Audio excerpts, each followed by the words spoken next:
जय हिंद दोस्तों। हम देखते हैं सिख गुरुओं को। कुल कितने गुरु हुए हैं? तो टोटल गुरु आपसे पूछे कुल 10 गुरु हैं। प्रश्न पूछे जाते हैं कि कौन से गुरु की क्या विशेषता रही, किस गुरु ने किसके बारे में, तो उसमें हम समझते हैं। बोला जाता है कि प्रथम गुरु, सिख धर्म के प्रथम गुरु किसे कहा जाता है? तो गुरु नानक देव को क्या कहा जाता है? सिख धर्म के पहले गुरु। ये कब किसके समय में थे? तो हुमायूं और बाबर और हुमायूं के कार्यकाल जो समकालीन थे। किसके समकालीन थे? तो बाबर और हुमायूं के समकालीन थे। गुरु नानक ने गुरु लंगर चलवाया था। आज भी जो सिख धर्म के जो मंदिर है, उनके जो मंदिर है सिख धर्म के, वहां पर आज भी लंगर चलता है। जो गुरुद्वारा है, यहाँ वो मंदिर को क्या कहते हैं? गुरुद्वारा। जो गुरुद्वारा आज भी लंगर चलता है। और संगत और पंगत किसने शुरू किया था? संगत और पंगत। तो प्रश्न पूछा है संगत और पंगत किसने स्टार्ट किया था? संगत होता है धर्मशाला, मतलब कहीं धर्मशाला जहाँ बैठते हैं और संगीत कीर्तन भजन करते हैं, वो क्या होता है? संगत। और वहीं पर पंगत, पंगत मतलब भोजन। आज भी गुरुद्वारा में जाते हैं, वहां पर भोजन कराया जाता है, तो वो कौन सा है? पंगत। ये किसने स्टार्ट किया था? गुरु नानक देव ने। पूछा जाता है कि दूसरे गुरु का नाम बताइए। सिख धर्म के दूसरे गुरु, सिख धर्म के दूसरे गुरु अंगद। कौन थे? अंगद। याद रखने की आपको ट्रिक भी बताएंगे। पहले गुरु तो आपको याद रखना पड़ेगा, गुरु नानक हुए जो बाबर और हुमायूं के समकालीन थे। दूसरे गुरु हुए गुरु अंगद, और ये थे, इनका जन्म का नाम क्या था? लहना। लहना दूसरे गुरु थे जिनका जन्म का नाम था। उसके बाद इन्होंने एक लिपि स्टार्ट की थी, उसका नाम है गुरुमुखी लिपि। कौन सी लिपि? गुरुमुखी लिपि। लिपि का मतलब वो लिखने का तरीका क्या है? लिखने का तरीका मतलब लिपा हुआ, लिखने का तरीका। जैसे देवनागरी लिपि में लिखा जाता है, हिंदी देवनागरी लिपि में लिखी जाती है।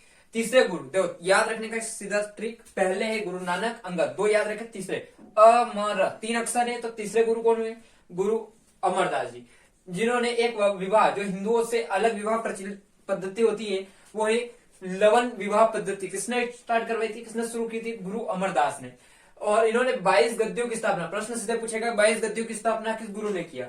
तो ऑप्शन में रहेंगे जिसमें से गुरु अमरदास। किसने? अमरदास जी ने 22 गद्दियों की स्थापना की। अब इनकी पुत्री थी, गुरु की पुत्री थी बीबी बानी। बीबी बानी, इन बीबी बानी को अकबर ने, किसने? अकबर ने 500 बीघा जमीन दी थी। क्या दी थी? 500 बीघा जमीन दान दी थी। किसको? गुरु अमरदास जी की पुत्री बीबी बानी को क्या दिया था? 500 बीघा जमीन दान में दी थी। अब रामदास जी, और ये गुरु पुत्री थे, रामदास जी का विवाह इन बीबी बानी के साथ हुआ। किसके साथ हुआ? बीबी बानी के साथ, रामदास जी का। और इन्होंने उसी बीबी बानी को जो जमीन दान दी थी, वहां पर एक अमृतसर बनवाया, एक जल का कुंड बनवाया, जो इसका नाम है अमृतसर। वहां के पानी जो इसको बनते हैं अमृतसर, यानी कि एक सरोवर खुदवाया जिसका नाम था अमृतसर। और उसके किनारे आसपास एक नगर बसाया है, जो नगर आज भी बन गया है अमृतसर। और यहीं पर हुआ था जलियांवाला बाग हत्याकांड। क्या हुआ था? जलियांवाला बाग हत्याकांड। पूछा जाता है कि चौथे गुरु कौन है? तो राम, लक्ष्मण, भरत, शरद। कितने भाई थे? 4 भाई। तो गुरु चौथे गुरु कौन हुए? रामदास। कौन हुए? रामदास। उसके बाद तीसरे गुरु अमर, तीसरे गुरु कौन है? अमरदास। ऐसे पूछा 5वें गुरु, गुरु 5वें याद कैसे रखने की? राम, लक्ष्मण, भरत, शरद कितने भाई थे? 4, तो इसलिए रामदास जी चौथे गुरु। 5वें गुरु पूछे, अधिकतर 5वें गुरु का पूछा गया है कि 5वें गुरु कौन थे? 5वें गुरु अर्जुन देव, गुरु अर्जुन देव। तो आपको ये पता होगा युधिष्ठिर, भीम, अर्जुन, नकुल, सहदेव, ये कितने भाई थे? 5। तो 5वें गुरु कौन हुए? अर्जुन देव। इन्होंने गुरु पद पैतृक बना दिया, जो गुरु का पद था वो पैतृक बना दिया। आदि ग्रंथ, इन्होंने आदि ग्रंथ, एक जो ग्रंथ होता है सिख धर्म का आदि ग्रंथ, जो किसने स्टार्ट किया मतलब ग्रंथ, आदि ग्रंथ अर्जुन देव। याद रखना, आदि ग्रंथ अर्जुन देव, आदि ग्रंथ अर्जुन देव। और हरमंदिर साहब, जो ये अमृतसर खुदवाया था, उसके एक अंदर मंदिर बनवाया जो गुरुद्वारा, तो वो उसका नाम है हरमंदिर साहब का मंदिर। किसका है वो? हरमंदिर साहब का गुरुद्वारा है। और उसका जहांगीर ने इन्हें मरवा दिया था, मतलब इनको मरवा दिया था क्योंकि उस खुसरो की सहायता की थी। जहांगीर का पुत्र खुसरो, तो खुसरो की सहायता किसने की थी?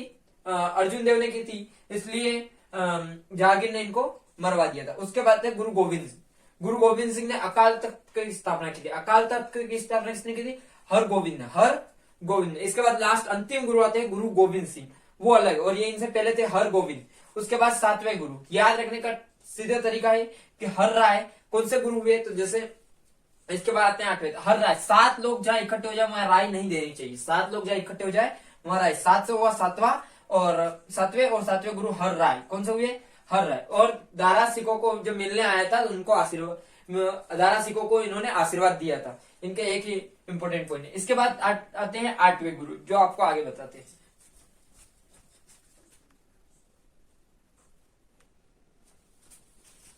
अब हम आगे समझते हैं 8वें गुरु कौन हुए। सीधे पूछेगा 8वें गुरु कौन थे, याद रखना है हरकिशन। याद आना चाहिए आपको कि कृष्ण भगवान से सीधे याद आना चाहिए कृष्ण भगवान देवकी को कैसे, कौन सा नंबर के पुत्र थे, 8वें नंबर के।